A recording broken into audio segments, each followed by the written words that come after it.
स्वागत है आप सभी का एक और नए वीडियो में। आज के वीडियो में हम लोग क्लास 10th के मैथ के 5वें चैप्टर जिसका नाम एपी यानी अर्थमेटिक प्रोग्रेशन है, जिसको हिंदी में हम लोग समांतर श्रेणी कहते हैं, इनके हम लोग ऑब्जेक्टिव सवाल आज डिस्कस करेंगे। तो उम्मीद करते हैं कि पिछले जितने भी वीडियो हम आपको प्रोवाइड किए हैं आप देखे होंगे और सारे सवालों को आप सीख चुके होंगे। आज के वीडियो में हम लोग समांतर श्रेणी से जो ऑब्जेक्टिव सवाल आते हैं उनको हम लोग सीखेंगे कि किस तरह से हम लोग हल कर सकते हैं, शॉर्ट तरीके से, आसान तरीके से। ठीक है, क्योंकि ये बेहद ही आसान यानी टॉपिक है और बहुत सारे क्वेश्चन इसमें आपसे पूछे जाते हैं। तो चलिए हम लोग सारे यानी सवालों को हल करते हैं। लेकिन उनसे पहले आपसे एक छोटा सा रिक्वेस्ट, यदि आप हमारे इस चैनल से अब तक नहीं जुड़े, आप हमारे चैनल को सब्सक्राइब जरूर करें और वीडियो को लाइक जरूर करेंगे। चलिए आइए समझते हैं। सबसे पहले हम और आप जानते हैं कि किसी भी चीज़ को पढ़ने से पहले हमें उनकी कॉन्सेप्ट की जानकारी होना बहुत ज़रूरी है, यानी कॉन्सेप्ट का होना बहुत ज़रूरी है। तो चलिए हम लोग पहले थोड़ा थोड़ा करके हम लोग समझते हैं यहाँ पे कि समांतर श्रेणी जो है ये क्या होता है ना। इसमें कौन कौन से टर्म्स होते हैं वो सारे छोटे छोटे टर्म्स को हम लोग समझ लेते हैं। देखिए, सबसे पहली बात अगर देखा जाए तो यहाँ पे लिखा हुआ है समांतर, उसके बाद है श्रेणी। ठीक है, यानी अर्थमेटिक प्रोग्रेशन। ये अर्थमेटिक प्रोग्रेशन क्या है? तो कहा जाता है नंबरों का ऐसा श्रृंखला जिनके बीच का अंतर जो होता है बराबर होता है, समान होता है। जैसे हम यहाँ पे ले लेते हैं 2, 4, 6, 8, इस तरह से हम नंबर ले लेते हैं। ठीक है, इस तरह से लिए। एक और नंबर लिए यहाँ पे, जैसे हम ले लेते हैं 9 ले लिए, 13 ले लिए, उसके बाद 17 ले लिए, उसके बाद 21 ले लिए। इस तरह का हम क्या करते हैं, इस तरह का हम करने को तो कुछ टर्म्स ले लेते हैं। ठीक है, ये आपका क्या है? अगर हम देखेंगे कि यहाँ पे 2, 4, 6, 8, 10 क्या है, ये 9, 13, 17 और 21 क्या है, तो ये सभी के सभी एपी हैं। ये एपी कैसे हैं, यानी इसको एपी कहते हैं अर्थमेटिक प्रोग्रेशन, यानी A for arithmetic, P for है ना प्रोग्रेशन, अर्थमेटिक प्रोग्रेशन। ये एपी में है। ये एपी में कैसे है? तो कहा जाता है इन दोनों के बीच का डिफरेंस देखिए कितने का है। 4 में से 2 घटा के देखिए कितना आ गया, 2। 6 में से यानी 4 घटा के देखिए कितना आ गया, 2। 8 में से 6 को घटा के देखिए कितना आ गया, 2। 10 में से 8 को घटा के देखिए कितना आ गया, 2। अगर बीच का अंतर यानी बराबर होता है हमेशा, यानी बराबर आ रहा है, इसी को हम समांतर श्रेणी कहते हैं। फिर देखिए 13 में से 9 को घटा के देखिए 4 आएगा, 17 में से 13 घटा के देखिए 4 आएगा, 21 में से आप 17 घटा के देखिए 4 आएगा। अगर इनके बीच का अंतर बराबर आता जा रहा है तो इसी को हम कहेंगे ये समांतर श्रेणी में। उम्मीद करते हैं आप समझ गए होंगे कि समांतर श्रेणी क्या होता है। अब देखिए समांतर श्रेणी जो होते हैं 2 तरह के होते हैं। ठीक है, समांतर श्रेणी कितने प्रकार के होते हैं? 2 तरह के होते हैं। जैसे देखिए यहाँ पे अभी हम जस्ट लिए थे 2, 4, 6, 8 इस तरह से। ठीक है, dot dot dot dot dot का मतलब है कि आता जाएगा आगे, आप इनफिनाइट या अनगिनत यानी आप जो है टर्म्स ले सकते हैं। अब आगे देखिए यहाँ पे अगर हम ले ले 3, 6, 9, ठीक है, 3, 6, 9, 12 और डॉट डॉट डॉट, और ये हम कहाँ तक लेते हैं, ये हम ले लेते हैं मान लीजिए 30 तक। कहाँ तक? 30 तक ले लिए। अब देखिए ये भी हमारा एपी में, क्योंकि 6 में से 3 घटाइए 3 आएगा, 9 में से 6 को घटाइए 3 आएगा, 12 में से 9 को घटाइए 3 आएगा। ये दोनों का दोनों एपी में। लेकिन इसको कहते हैं, इसका क्या नाम है, इसका क्या नाम है? तो देखिए इसमें अगर देखेंगे तो 3 से स्टार्ट हुआ और 30 तक जाकर खत्म हो गया। इसको कहते हैं परिमित एपी, परिमित। ठीक है, परिमित एपी कहते हैं इसको, परिमित एपी हो गया। ठीक है, फिनाइट, फिनाइट का मतलब है इसको हम गिन सकते हैं कि इनके बीच कितने यानी टर्म्स आया है, हम इसे गिन सकते हैं। लेकिन इसके बारे में देखिए तो आता ही जा रहा है, कितना बार आएगा मुझे नहीं मालूम। इसको कहेंगे अपरिमित, अपरिमित एपी। ठीक है, अपरिमित एपी याद रखिएगा। जिसमें डॉट डॉट लगा रहेगा उसके बाद कोई टर्म्स नहीं है उसको अपरिमित एपी, इनफिनाइट यानी एपी कहते हैं अर्थमेटिक प्रोग्रेशन। और इसमें देखिए डॉट डॉट के बाद यहाँ पे 30 है, 30 का मतलब है 30 के बाद अब आगे ये नहीं बढ़ने वाला है, इसलिए इसको हम लोग परिमित कहते हैं। तो हम पहले ही समझ गए कि एपी क्या होता है और एपी कितने प्रकार के होते हैं, तो 2 प्रकार के होते हैं। अब चलिए एपी के कुछ टर्म्स को देखते हैं। ठीक है, एपी के कुछ टर्म्स को देखते हैं। ठीक है, अब देखिए जैसे यहाँ पे हम लिए 2, 4, 6, 8, ठीक है, इस तरह से जब हम लिए हैं तो यहाँ देखिए ये जो आप 2 देख रहे हैं इसको हम लोग कहते हैं टर्म्स, यानी इंग्लिश में टर्म्स कहते हैं। ठीक है, और हिंदी में पद कहते हैं। ये टर्म है, ये भी आपका क्या है, टर्म ही है। ये आपका क्या है, ये भी आपका टर्म है। ठीक है, ये क्या है आपका, ये भी आपका टर्म है। ठीक है, ये क्या है 8 क्या है, ये भी आपका टर्म है। यानी ये पद है, ये भी पद है, ये भी पद है। यानी इसमें जितने भी, यानी ये जो आप देख रहे हैं ना डेस के बाद यानी कोमा के बाद जितने भी नंबर आ रहा है ये सभी के सभी यानी टर्म कहते हैं। सबसे पहले ये आया है इसीलिए इसको कहा जाता है पहला पद।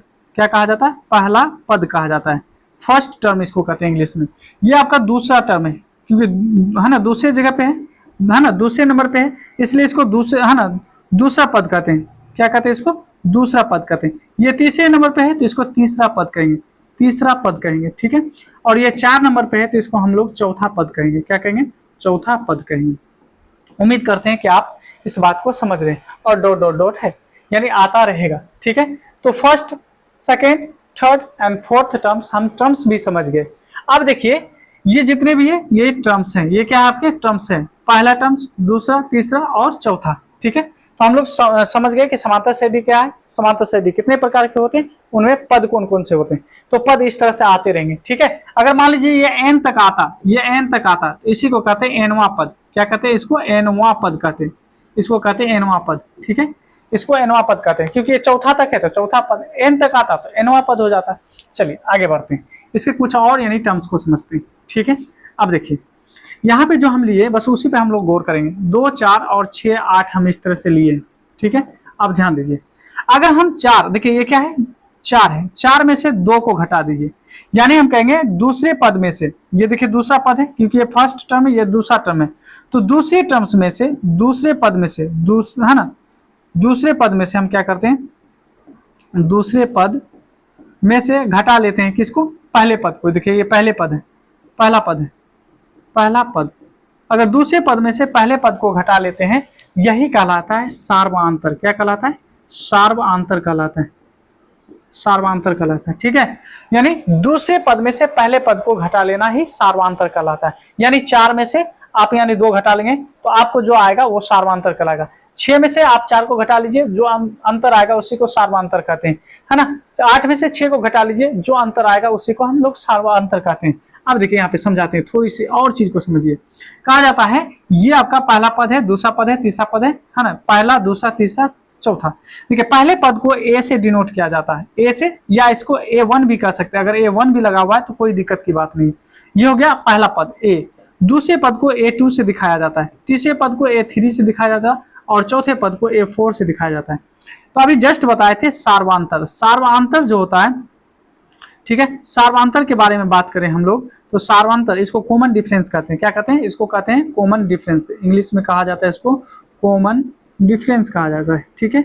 हम लिख भी देते हैं कॉमन डिफरेंस। कॉमन डिफरेंस जो होता है क्या होता है? दूसरे पद में से पहले पद को घटाया जाता है, दूसरे पद में से पहले पद को घटाया जाता है। इसी को हम कह सकते हैं A2 minus A1, A2 minus A1। यानी सार्वआंतर को CD या केवल D से इसको डिनोट किया जाता है। तो सार्वआंतर बराबर क्या हो जाएगा? दूसरे पद में से पहले पद को निकाल लेना। तो दूसरे पद में से पहले पद को जो निकालते हैं उसी को हम लोग क्या कहते हैं? सार्वआंतर कहते हैं, ठीक है। उम्मीद करते हैं ये बात आप समझ रहे होंगे, ठीक है। अब चलिए, तो हम लोग समझ चुके हैं कि एपी क्या है, एपी कितने प्रकार के होते हैं, इसमें कितने पद होते हैं, और है ना, और इसमें से सार्वआंतर यानी कॉमन डिफरेंस क्या होता है। पहले पद में से सॉरी दूसरे पद में से पहले पद को निकाल लेना ही क्या कहलाता है? सार्वआंतर कहलाता है। चलिए यहां तक अगर हम लोग समझ गए तो आगे बढ़ते हैं। अब देखिए, अब थोड़ा सा यहाँ पे समझना है, थोड़ा सा अगर हम कॉन्सेप्ट आपको दे दिए ना बस काम बन जाएगा। कॉन्सेप्ट समझ लीजिए, बहुत ही जरूरी। 2, 4, 6, 8 इस तरह से हम लिए एंड डॉट डॉट डॉट, ठीक है, यहाँ तक हम लिए। अब ध्यान दीजिए यहाँ पे, ये क्या है आपका पहला पद, ये क्या है दूसरा पद, ये क्या है तीसरा पद, ये क्या है चौथा पद। यानी ये आपका A1, ये आपका A2, ये आपका A3 और ये आपका A4, ठीक है। अब देखिए A1 कैसे लिखा गया होगा? A1 के लिए A लिखा गया होगा। A2 कैसे लिखा गया होगा? जैसे यहाँ पे देखिए हम दो को 2 लिख रहे हैं अभी। यहाँ देखिए 4 को कैसे लिखा गया होगा, है ना। 4 को कैसे लिखा गया होगा? 2 + 2, ठीक है। यहाँ देखिए 6 को कैसे लिखा गया होगा? तो 2 + 4 मान लीजिए। अगर हम 8 के बारे में बात करें तो 8 कैसे लिखा गया होगा? 2 + 6 एंड सो ऑन। यहाँ से हम आपको एक फॉर्मूला देंगे, आपको हम चीज समझाएंगे कैसे यानी बनता है। देखिए यहाँ पे क्या है, 2 का 2 रखिए, यहाँ पे है आपका 2, ठीक है। यहाँ पे क्या 2 × 1 लिख सकते हैं, 2 × 1 2 ही होगा। अब देखिए यहाँ पे 2 + 4 को आप क्या लिख सकते हैं? 2 × 2 4 लिख सकते हैं। यहाँ देखिए 2 + 6 को क्या लिख सकते हैं? 2 × 3 लिख सकते हैं? कहेंगे हाँ बिल्कुल लिख सकते हैं, एंड सो ऑन है, यानी आता रहेगा ये। अब देखिए इसी को हम A1 बोले हैं, ठीक है, इसी को क्या बोले A1। आगे देखिए इसको क्या बोलेंगे, ये आपका A1, पहला पद को A1 कहते हैं, तो A हो गया, पहले पद को A या A1 भी कहा जाता है, तो A हम लिखें। यहाँ देखिए दूसरा ये क्या है 2, ये 2 क्या है, इस 2 के बारे में अगर हम बात करें ये 2 है क्या, तो अभी हम जस्ट बोले थे कि दूसरे पद में से पहले पद को घटा के देखिए, 4 में से 2 को घटा के देखिए तो आपको 2 आएगा। ये 2 आपका कॉमन डिफरेंस है, क्या है ये आपका कॉमन डिफरेंस है, ये आपका कॉमन डिफरेंस है। तो यहाँ देखिए ए की जगह पे हम क्या लिखें, ए की जगह पे 2 लिखें, क्योंकि ए की जगह पे 2 है, 2 का वैल्यू रख सकते हैं। 2 क्या है कॉमन डिफरेंस है, डी है, और ये 1 क्या है, 1 आपका यहाँ पे रहने दीजिए, अभी हम आपको समझाएंगे 1D हो जाएगा। यहाँ पे देखिए यहाँ पे हो जाएगा 2 + 2, 2 किसका वैल्यू है, डी का, या तो आप इस 2 के बारे में सोचिए या इस 2 के बारे में, क्योंकि 2 आपका क्या आया है, डी आया है, यहाँ पे लिखेंगे 2, ये वाला 2 और ये डी, 2D। यहाँ पे देखिए ये आपका ए हो जाएगा, ये हो जाएगा डी, और ये 3 है तो 3D एंड सो ऑन। ठीक है, इतना आपको समझ में आ गया होगा। देखिए हम कैसे निकालते हैं, यानी फॉर्मूला कैसे बनते हैं वो आपको हम समझा रहे हैं। इसको थोड़ा सा हम मिटाते हैं, यहाँ से थोड़ा सा समझाने के लिए हम हटा रहे हैं। ठीक है, आगे देखिए, अब देखिए ये हो गया ए, ये हो गया A प्लस, देखिए A + 1D, ठीक है, क्या है A + 1D, ये क्या है आपका A + 2D, A + 2D, ये क्या है A + 3D, A + 3D, and यहाँ पे देखेंगे ये आपका आता रहेगा। अब आपको आप यहाँ पे थोड़ा सा ध्यान दीजिए, ये जो आपका पहला टर्म है, ये क्या है आपका पहला टर्म, ये आपका दूसरा टर्म है। दूसरे टर्म में डी का वैल्यू देखिए, यानी एक कम है, अगर हम देखें दूसरे पर जाते पहला दूसरा तो 2D होना चाहिए था, यहाँ पे 1D है। ये हो गया आपको पहला दूसरा ये तीसरा, तो यहाँ पे 3D होना चाहिए था, लेकिन यहाँ पे आपका क्या है 2D है। ये देखिए पहला दूसरा तीसरा और ये चौथा, चौथा है, तो यानी यहाँ पे 4D होना चाहिए था, क्या है 3 है। इसका अर्थ ये है कि देखिए इसका अर्थ ये है कि आपका जो भी डी है, आपका जो भी डी है, जितना डी, जितने पोजीशन पे डी आ रहा है उनमें से एक घटा के लिखा जा रहा है। ठीक है, यहाँ पे अगर देखें एक में से एक घटा देंगे तो डी, इनके लिए इनके लिए इनके लिए अगर देखें तो A+, ठीक है, दूसरे नंबर पे, ये दूसरे नंबर पे पहला दूसरा, दूसरे नंबर पे, तो हम कह सकते हैं 2 - 1 × D कह सकते हैं। देखिए 2 में से अगर एक घटाएंगे तो आपका क्या आ जाएगा, आपका एक ही रहेगा। यहाँ तीसरे नंबर पे देखिए, तो तीसरे नंबर को क्या कर सकते हैं A+, है ना, यहाँ पे 3D, यानी तीसरे नंबर पे तो 3 - 1 × D। देखिए A+ 3 में से एक घटा दीजिए तो 2, D का D हो जाएगा। यहाँ पे देखेंगे तो चौथा पद है, यानी A, यानी क्या यहाँ पे क्या हो जाएगा 4 - 1 × D। ठीक है, इस तरह से हो जाएगा। यहाँ पे आपको समझने की बात यह है, अगर हम nवां पद अगर निकालते, nवां पद निकालते, तो जितना भी पद है, देखिए पहला पद है तो एक घट रहा है, दूसरा पद है तो एक घट रहा है, तीसरा पद है तो एक घट रहा है, चौथा पद है तो एक घट रहा है।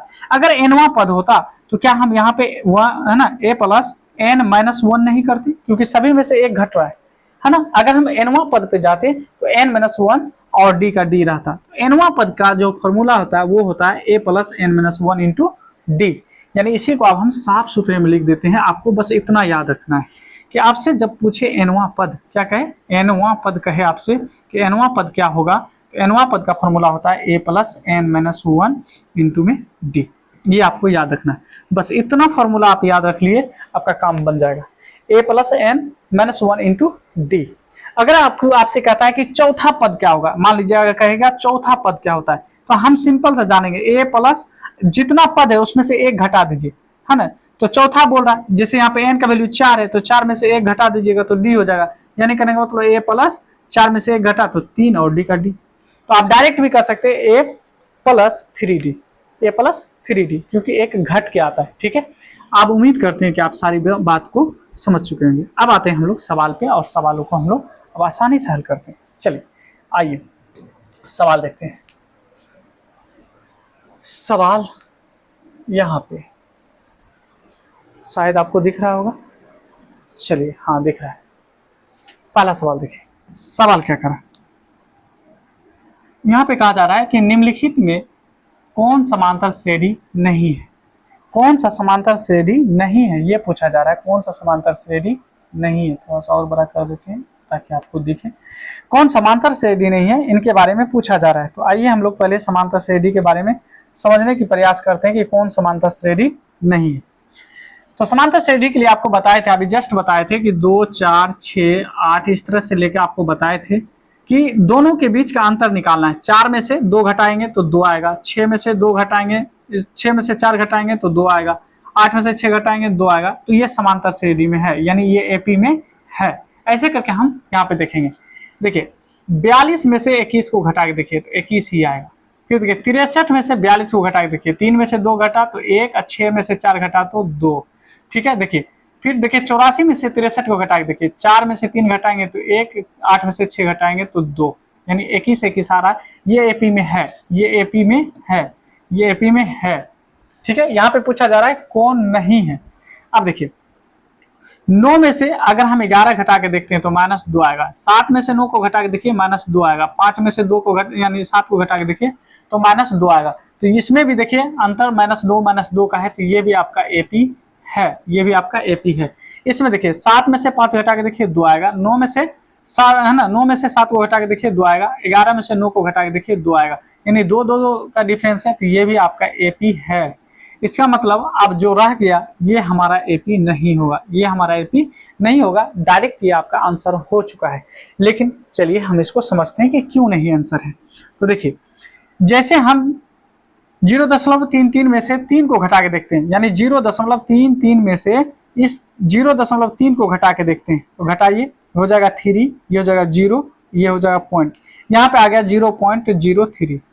अब इसमें से इसको घटा के देखिए, यानी 0.333 में से घटा के देखेंगे 0.33 को, देखिए 3 का 3, 0 का 0, 0 का 0 और यहाँ पे 0.0, तो यहाँ पे आ गया 0.003। आप बताइए, हम बोले थे कि बीच का डिफरेंस सेम होना चाहिए, यहाँ पे डिफरेंस सेम है, 0.03 है, 0.003 आ गया, यानी दोनों के बीच का जो डिफरेंस है वो सेम नहीं है। इसी कारण आपका जो ऑप्शन यानी डी होगा ये आपका यानी गलत हो जाएगा, और गलत होगा यही हमारा आंसर हो जाएगा। ठीक है, चलिए बढ़ते हैं अगले सवाल की तरफ। सवाल नंबर 2 देखिए क्या कर रहा है कि एपी यानी 12, 17, 22 और 27, ठीक है, का सार्वआंतर ज्ञात करें। तो सार्वआंतर के लिए हम आपको बताए थे A2 - A1 होता है, A2 - A1, जिसको D से हम डिनोट करते हैं। तो ये आपका A1 है, ये आपका A2 है, ये आपका A3 है, ये आपका A4 है। तो क्या करेंगे, A2 में से है ना, A2 में से A1 को घटाइए, 17 में से आप घटाएंगे कितना, 12, घटा के देखिए, 7 में से 2 घटा तो 5 और 1 में से 1 घटेगा तो 0, यानी आ जाएगा 5। ये किस ऑप्शन में 5 है, तो ऑप्शन नंबर अगर देखेंगे तो सी आपका सही हो जाएगा, यानी गो आपका सही हो जाएगा। ठीक है, इस तरह से हम लोग क्या करते हैं, सार्वआंतर ज्ञात करते हैं। ये सार्वआंतर का यानी फॉर्मूला है, याद रखेंगे, ये सार्वआंतर का फॉर्मूला है, इस बात को आप याद रखेंगे। चलिए बढ़ते हैं अगले सवाल की तरफ, देखिए कैसे फटाफट सवाल बनता है। ठीक है, आइए फिर करा है सार्वआंतर ज्ञात करने के लिए, यानी 3, 13, 23, ठीक है, का सार्वआंतर ज्ञात करने के लिए करा है। तो हम जानते हैं ये हमारा A1 है, ये हमारा A2 है, ये हमारा A3 है। तो D बराबर यानी सार्वआंतर बराबर, चलिए हम पहले सार्वआंतर भी लिख देते हैं, सार्वआंतर बराबर यानी सार्वआंतर को ही हम लोग D कहते हैं। तो D बराबर होता है A2 - A1। तो A2 का वैल्यू कितना है, A2 का वैल्यू देखिए यहाँ पे 13 है, तो 13 लेंगे। A1 का वैल्यू कितना है, 3 है, तो 3 लेंगे, 13 में से 3 घटा दीजिए, 10 आएगा। इस ऑप्शन में ऑप्शन नंबर सी आपका सही हो जाएगा। ठीक है, आइए तीसरा सवाल, और तीसरा सवाल में भी सार्वआंतर ही हम लोग फाइंड करेंगे। क्या करें, देखिए बार बार एक तरह के सवाल को आप जब बार बार बनाते हैं तो आपको उस पर कमांड आ जाता है, यानी वैसे सवाल अगर फिर आपके सामने आता है तो आप आसानी से बना लेते हैं। इसलिए प्रैक्टिस जितना हो सके उतना कीजिए, ठीक है, उतना बेहतर होगा। सवाल देखिए, सवाल है 4, 10, 16, 22 और 28। ठीक है, यहाँ पे कहा जा रहा है कि सार्वआंतर होगा। तो ये आपका A1, ये आपका A2, ये आपका A3, इतना लिखने की जरूरत नहीं है, हम लिख देते हैं, अगर नहीं भी लिखे कोई दिक्कत नहीं। यहाँ पे D यानी सार्वआंतर क्या होगा, A2 - A1। A2 का वैल्यू कितना है 10, A1 का वैल्यू कितना है 4, 10 में से 4 घटाइए 6 आ जाएगा, यानी D का वैल्यू कितना आ जाएगा 6। देखिए किस ऑप्शन में, ऑप्शन नंबर यानी B यानी खो आपका सही आंसर हो जाएगा। इस तरह से हम लोग सवालों को बेहद ही आसान तरीके से हम लोग बना सकते हैं। ठीक है, आइए बढ़ते हैं अगले सवाल की तरफ। देखिए सवाल नंबर यानी 5, सवाल नंबर 5 देखेंगे तो सवाल क्या कर रहा है कि समांतर श्रेणी -10, -6, -2, 2 एंड डैश डैश का सार्वंतर करा है ज्ञात करने के लिए। तो सार्वंतर बराबर में हम लोग जानते हैं कि सार्वंतर जो होता है वो क्या होता है, यानी डी बराबर क्या होता है, तो A2 क्या कहते हैं, A2 माइनस A1। देखिए ये आपका A1 है, ये आपका A2 है, ये आपका A3 है, ये आपका A4 है। तो A2 का वैल्यू देखेंगे तो -6 है, तो 6 लगाइए। फिर ये फॉर्मूला का माइनस, ये फॉर्मूला का माइनस, A1 का वैल्यू कितना है -10, तो -10 लगाइए। ये A1 का वैल्यू है -10, इसलिए हम -10 लगाएं। -6 माइनस गुना माइनस यानी प्लस होता है 10, 10 में से 6 घटा दीजिए तो 4 आ जाएगा, यानी डी का वैल्यू 4 होगा। देखिए किस ऑप्शन में है, ऑप्शन नंबर यानी बी आपका सही आंसर, यानी खो आपका सही आंसर हो जाएगा, यानी ऑप्शन नंबर बी यानी खो आपका सही आंसर है। ठीक है, आइए बढ़ते हैं अगले सवाल की तरफ। सवाल नंबर हम लोग क्या देखेंगे, सवाल नंबर देखेंगे 6। अब 6 में देखिए क्या कह रहा है, 6 नंबर के सवाल को देखेंगे और समझते हैं क्या कर रहा है। यदि x + 2 क्या कर रहा है, यदि x + 2, उसके बाद करा है 3x और आगे करा है 4x + 1 समांतर श्रेणी में है तो x का मान होगा। चलिए अब थोड़ा सा आपको कॉन्सेप्ट दे रहे हैं, थोड़ा सा समझिए, कुछ इसमें एक्स्ट्रा चीज नहीं है, बहुत ही आसान चीज है। हम क्या बोले थे, इन दोनों के बीच का अंतर कितना होगा, 4 में से 2 को घटाएंगे तो कितना आएगा, 2 ही आएगा। और 6 में से अगर 4 को घटा दीजिए कितना आएगा, 2 आएगा। और 8 में से 6 को घटा दीजिएगा कितना आएगा, 2 आएगा। यानी इनके बीच का अंतर जो होगा हमेशा बराबर होगा। इसी तरीके से इन दोनों का बीच का अंतर और इन दोनों के बीच का अंतर दोनों आपस में बराबर होना चाहिए, यानी दोनों आपस में बराबर होना चाहिए। जैसे ये दोनों, ये इससे इसके बराबर है, इसी प्रकार से दोनों का यानी अंतर क्या होना चाहिए, बराबर होना चाहिए। तो 3x में से इसको घटाना है, यानी 3x में से x, यहाँ पे देखिए x + 2 को घटाएंगे और फिर देखिए 4x + 1 में से इसमें से किसको घटाएंगे, 3x को घटाएंगे। ठीक है, और दोनों आपस में क्या हो जाएगा, बराबर हो जाएगा। अब देखिए 3x - x - 2 बराबर 4x + 1 - 3x। ठीक है, अब देखिए 3x में से एक x घट रहा है तो 2x, ये -2, यहाँ देखिए 4x में से 3x घट रहा है तो x और प्लस में 1। ठीक है, अब देखिए ये 2x है, इस x को इधर लाइए तो माइनस हो जाएगा, इधर 1 है, ये -2 को इस साइड ले जाइए प्लस हो जाएगा। 2x में से 1x घटेगा तो 1x बचेगा और 2 में 1 जोड़िए तो 3 आ जाएगा। तो x का वैल्यू कितना आ जाएगा, 3 आ जाएगा। देखिए किस ऑप्शन में, ऑप्शन नंबर आपका बी सही होगा। देखिए ये बेहद ही आसान तरीके से हम आपको बताएं, बहुत ही आसान है, बस चीज को समझिए। क्योंकि बीच के डिफरेंस बराबर होगा तो इसके बीच का भी डिफरेंस क्या होगा, बराबर होगा। इसमें से इसको घटाएंगे और इसमें से इसको घटाएंगे, दोनों आपस में बराबर होगा और बराबर करके आप इसको रखिए और आपका आंसर आ जाएगा। उम्मीद करते हैं कि आप बहुत ही सरल तरीके से समझ रहे हैं। अगर समझ में आ रहा है तो वीडियो को लाइक जरूर कर दीजिए। चलिए आइए आगे बढ़ते हैं। सवाल नंबर यानी हम लोग 7 पे आते हैं। सवाल नंबर 7 देखिए क्या करा है कि समांतर श्रेणी 0, -4, -8 और -12 का सार्वंतर ज्ञात करने के लिए करा है। क्या करा है, सार्वंतर। अब तो हम लोग सार्वंतर इतना कर लिए हैं कि आसान हो गया है, यानी A1, A2, ये A3 और ये आपका A4 है। ठीक है, हम जानते हैं कि सार्वंतर यानी D बराबर होता है A2 - A1। ठीक है, A2 का वैल्यू कितना है, -4 बराबर, सॉरी माइनस, ये फॉर्मूला का माइनस ये वाला, और A1 का वैल्यू कितना है, 0। -4 में से 0 घटाइए तो -4 ही आएगा, यानी डी का वैल्यू -4 हो जाएगा। देखिए किस ऑप्शन में, -4, यानी ऑप्शन नंबर सी आपका सही हो जाएगा। आइए सवाल देखिए कितने आसान तरीके से हम लोग हल करते जा रहे हैं। समांतर श्रेणी यानी 25, 20, 15 और ...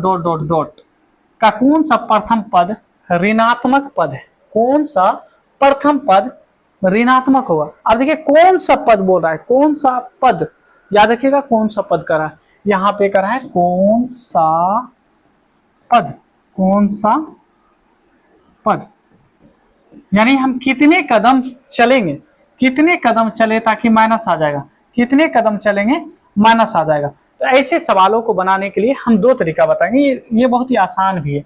देखिए कौन सा पद, यानी आपका जब कहेगा कौन सा पद तो इसका मतलब है कि n का वैल्यू मांग रहा है आपसे। किसका वैल्यू मांग रहा है, n का वैल्यू मांग रहा है। जब कौन सा पद बोलेगा तो आपसे कौन सा वैल्यू मांग रहा है, n मांग रहा है। ठीक है, वह पद अगर कहता, अगर यहाँ पे लिखा था वह पद, देखिए आपको हम तरीका बता रहे, तब आपसे पूछता कि an का मान क्या है ना। जब आपसे कहा जा रहा है कि कौन सा पद, तो एन मांग रहा है, और अगर कहता वहां पद यानी एनवा पद, 10वां पद, तो वहां पे ये निकालते। अब देखिए पहला पद क्या है, तो पहला पद 25 है। अब देखिए दूसरा पद क्या है, दूसरा, ये आपका पहला पद, ये आपका दूसरा पद, तो डिफरेंस कितना हो जाएगा, दूसरे पद में से पहले पद को घटा दीजिए, तो 20 में से अगर हम 25 को घटा देते हैं तो डी का वैल्यू आ जाएगा -5। कितना आ जाएगा, -5। यानी पहला पद आपको कितना है 25, और दूसरा यानी इसका डिफरेंस कितना है, सार्वांतर कितना है, तो हो गया आपको कहने का मतलब यहाँ पे -5। उसके बाद कह रहा है कौन सा पद, यहाँ देखिए कह रहा है कि कौन सा पद जो होगा ऋणात्मक होगा।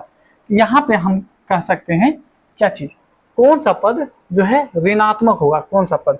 अब देखिए n बराबर क्या होगा, n बराबर वाट होगा, है ना, n बराबर क्या होगा, वाट होगा, क्योंकि यहाँ पे पूछा जा रहा है कि कौन सा पद जो है हमारा ऋणात्मक होगा। ठीक है, और यहाँ पे अगर हम देखें,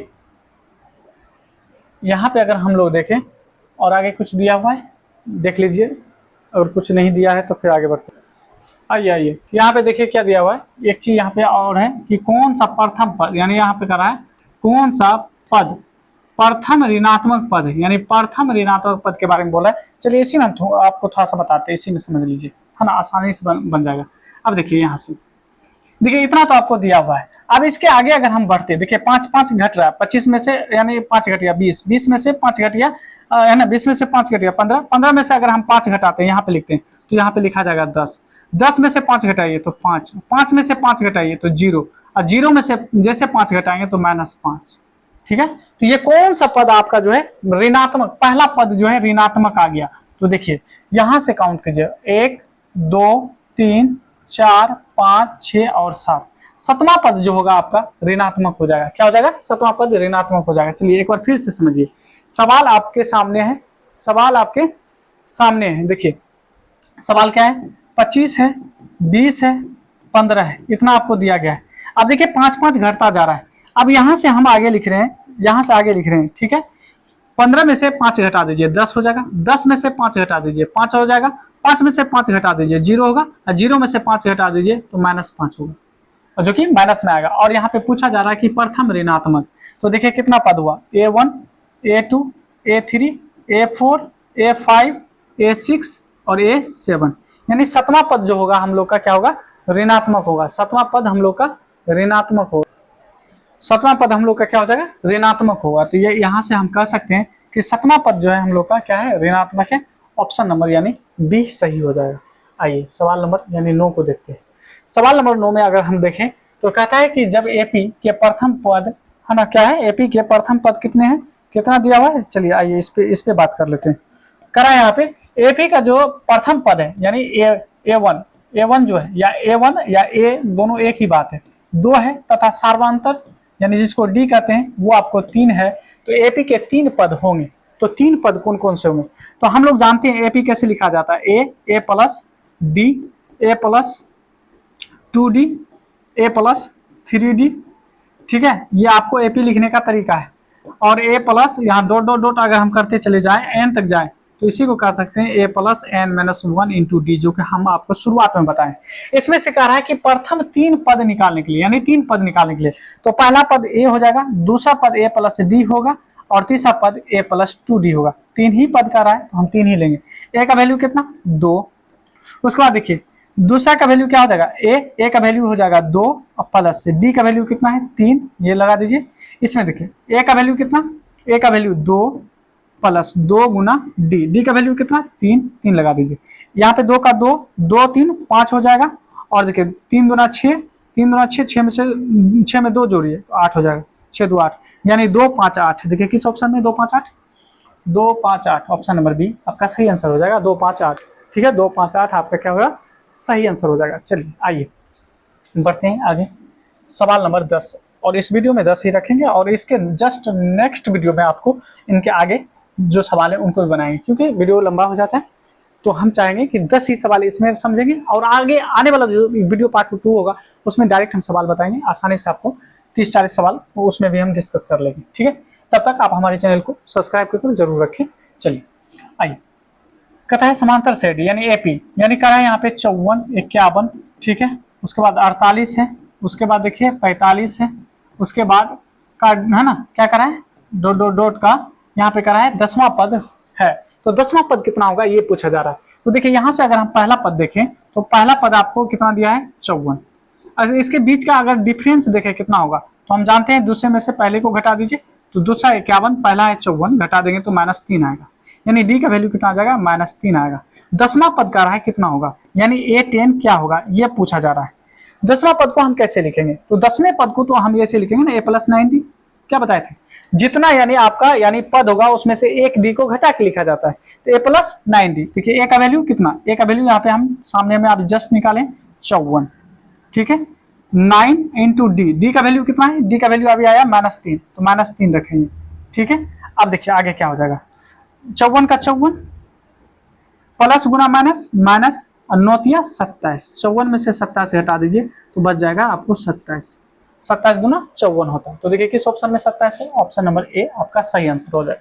तो आज के वीडियो में बस इतना ही रखेंगे, यानी इस वीडियो में इतना ही। जस्ट इसके बाद वाला जो वीडियो आएगा यानी पार्ट 2 करके, उसमें इसके आगे के सवालों को हम लोग डिस्कस करेंगे। तो चलिए मिलते हैं नेक्स्ट वीडियो में, तब तक आप हमारे चैनल को सब्सक्राइब कर जरूर रखें।